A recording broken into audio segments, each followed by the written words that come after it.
Media में कुछ लोगों को स्पेशल लाया जाता है कि एजेंडा लगाओ, इसके खिलाफ लगो, इसको उतारो, इसकी चीजें पकड़ो, चाहे टीवी चैनल्स हो चाहे सोशल मीडिया हो, लोगों को लाया जाता है।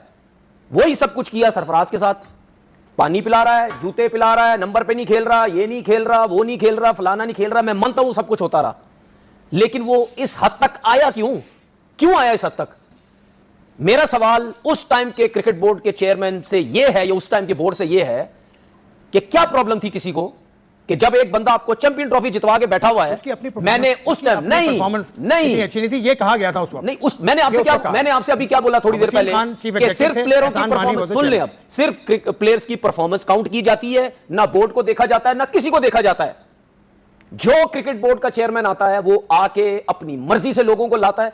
मुझे यह बताएं कि जब कहीं से भी आप किसी सीईओ को लेके आते हैं, जो भी क्रिकेट बोर्ड आता है अपनी मर्जी से सीईओ आता है। अगर चेयरमैन चेंज होता है, सीईओ भी चेंज होता है, सीईओ चेंज होता है, नीचे सब चेंज होते हैं, ठीक है? सारे आके ऊपर चेंज कर देते हैं अपने आप को, कहते हैं जी हमने बस जबरदस्त काम कर लिया। अब सब अपनी सेटिंगों से चलते रहते हैं। जब आप बाहर से किसी को बुलाओगे, उसकी मर्जी का पैसा दोगे, तो वो तो बोलेगा कि भाई ठीक है जी, मेरा तो काम चल रहा है, मैं तो 6, 8, 9 महीने साल काम करूंगा, बस ठीक है, मेरा तो काम हो रहा है, मुझे तो लगा दिया गया वहां पे। चेयरमैन का खुद पता नहीं होता साल है, 6 महीने, 8 है, 10 है। आते हैं, कॉन्स्टिट्यूशन को चेंज करके साइड पे मारते हैं। जब भी कोई आता है, सिस्टम चेंज, सब कुछ चेंज। अच्छा, जब आप सब चीजें चेंज करते हैं, आपकी क्रिकेट सफर करती है, आपके प्लेयर सफर करते हैं। जब उनको प्रॉब्लम्स होती, क्योंकि कप्तान चेंज हो चुका होता है, क्योंकि कोच चेंज हो चुका होता है, आपके सिलेक्टर चेंज हो चुके होते हैं, जब वो सफर करते हैं तो कहते हैं कि जी प्लेयर्स फारिग हैं। उसके बाद वो लोग जो बोर्ड के आगे पीछे कुछ जर्नलिस्ट, कुछ ड्रामे, कुछ क्या उनको रखा हुआ अपने साथ कि फलाने जो हैं वो जो जितने भी मीडिया से ताल्लुक रखते हैं, वो धज्जियां उड़ाते हैं प्लेयर्स की टीवी पे बैठ के। क्यों उनको नहीं रोका जाता? ये जमाने से हो रहा है, ये क्यों नहीं रोका जाता उनको? वो प्रेस कॉन्फ्रेंस में भी आते हैं, उन्हीं प्लेयरों की धज्जियां उड़ाते हैं, उनको सामने बिठा के क्या बोलते हैं, उनसे सवाल करवाए जाते हैं। क्यों उनको मना नहीं किया जाता कि यार तुम किस किस्म की बातें कर रहे हो अपने प्लेयरों के लिए? मेरे आंखें हैं, बटन नहीं है भाई। स्पेशली लोग रखे जाते हैं उड़ाने के लिए। अच्छा सुने, अब सुन ले। उसके बाद आपने बाबर आजम को कप्तान बनाया। बाबर आजम 2019 में बाबर आजम कप्तान बन गए, ठीक है? क्या बुरी परफॉर्मेंस है बाबर आजम की। मैं इस टाइम ये सोच के बात कर रहा हूं, ये नहीं सोचना मैं डिफेंड कर रहा हूं उसको। उसकी 4 साल की कप्तानी के पीछे लोग लगे रहे। पहले मैंने आपको सरफराज को बोला किस वजह से उसको हटाया। जब सैरोगेट कंपनी का सिलसिला शुरू हुआ, उससे पहले तो बाबर आजम बिल्कुल ठीक था।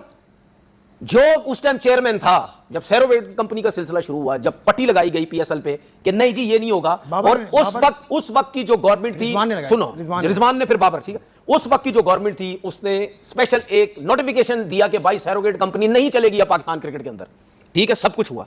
वहां से आपको बाबर आजम और रिजवान खुटकना शुरू हुए।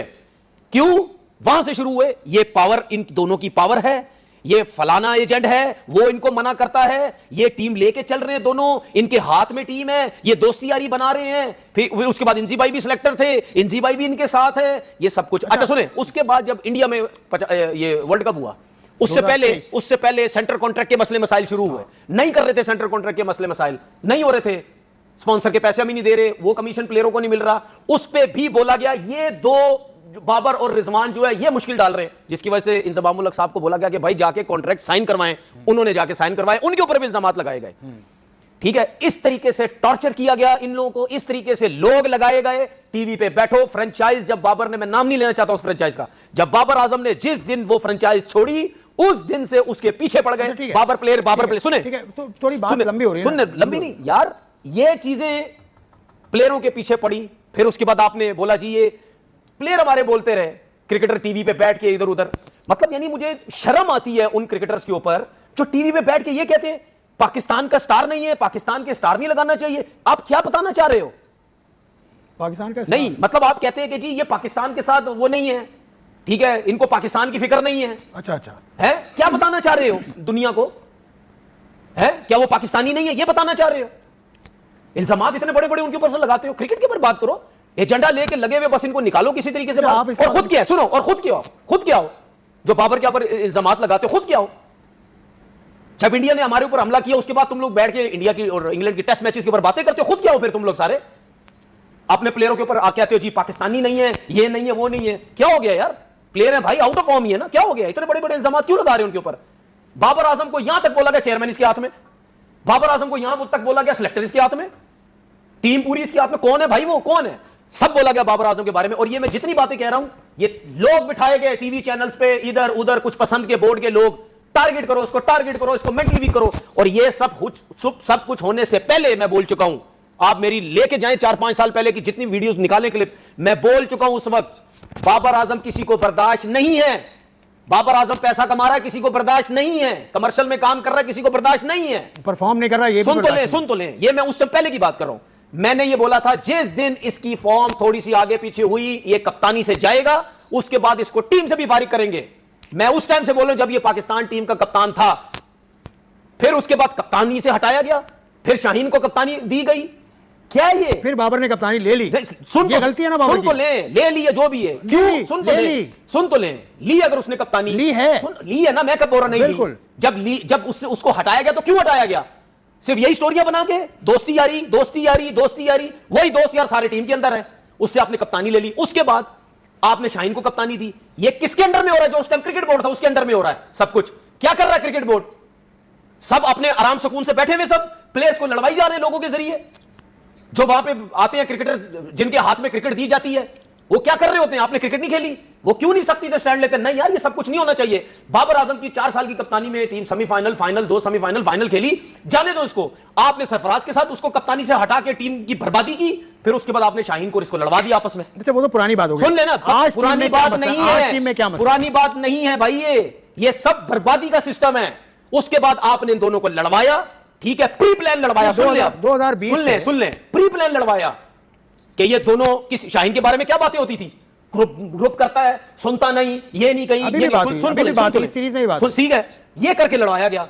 उसके दिमागों में पता नहीं क्या डाला गया, तू बड़ा अच्छा बॉलर है, तू कप्तान बन जा, तू ये बन जा, तू वो, किन लोगों ने उसके दिमाग में ये डाला, उसको क्यों नहीं आपने क्रिकेट खेलने दी, ये दोनों आपस में लड़े। उसके बाद शाहीन को एक सीरीज के बाद आया, फिर आपने बाबर को कप्तान बनाया, वो क्यों नहीं एक्सेप्ट करता, वो इस वजह से एक्सेप्ट करता कि उसने, क्योंकि आपने उसको गलत हटाया था। जब उसके बाद दोबारा आई, उसने ये नहीं सोचा कि मैं शाहीन के होते हुए मैं कप्तानी नहीं लूंगा, उसने ले ली कप्तानी। गलत किया, लेकिन उसको जो फील हो रहा था उसने ले ली कप्तानी।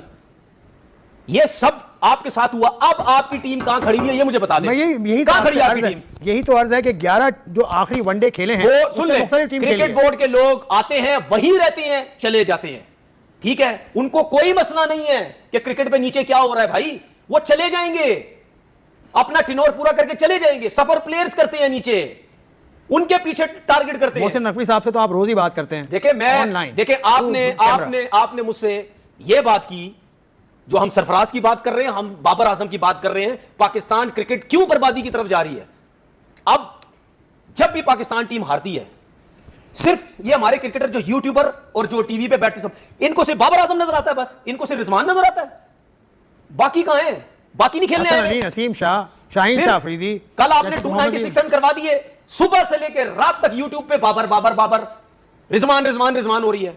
296 बाबर आजम ने करवाए हैं, रिजवान ने 296 बनवाए हैं।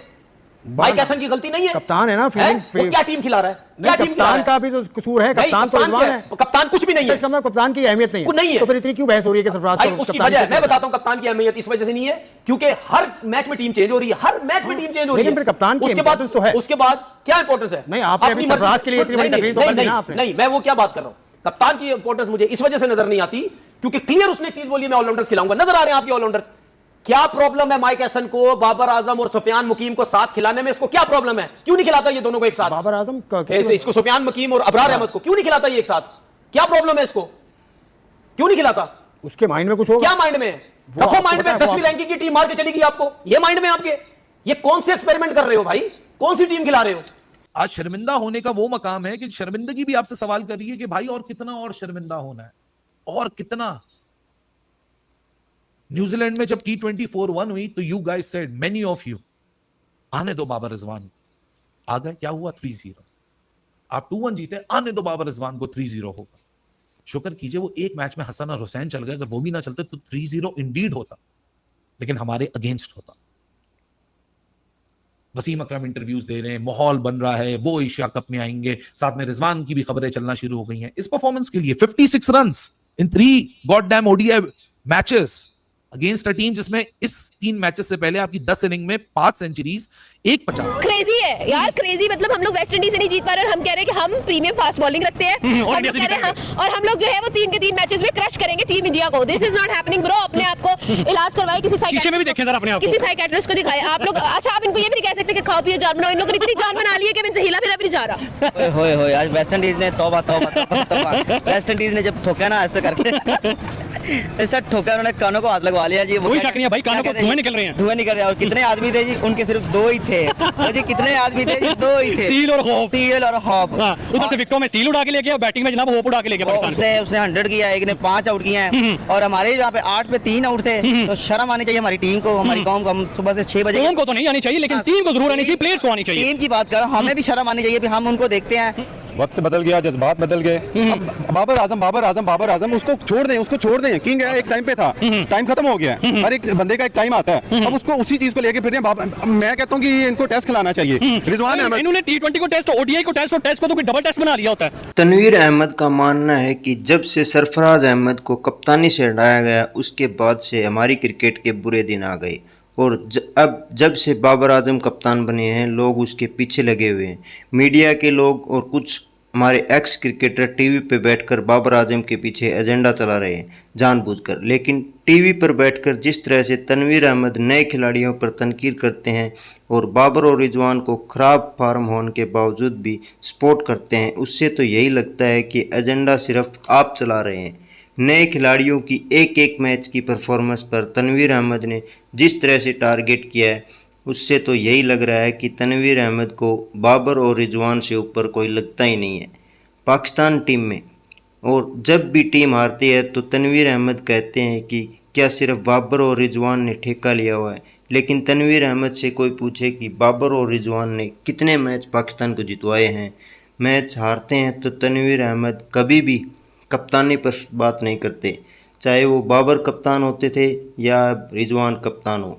वो बोल रहे हैं कि इस हार का जिम्मेदार सिर्फ माइक हसन है।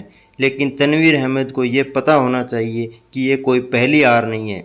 इससे पहले हम आयरलैंड और USA जैसी टीमों से हारे, तब माइक हसन तो नहीं थे टीम के साथ, तो तब भी हार रहे थे। लेकिन तनवीर अहमद ने कभी भी कप्तानी पर सवाल नहीं किए। तनवीर अहमद की बातों से लगता है कि वो टीवी पर सिर्फ बाबर और रिजवान को डिफेंड करने के लिए बैठते हैं। आपको क्या लगता है तनवीर अहमद की बातें सुनकर? अपनी राय कमेंट बॉक्स में दीजिए। वीडियो अच्छी लगे तो लाइक कर दीजिए और चैनल को सब्सक्राइब कर लीजिए। धन्यवाद।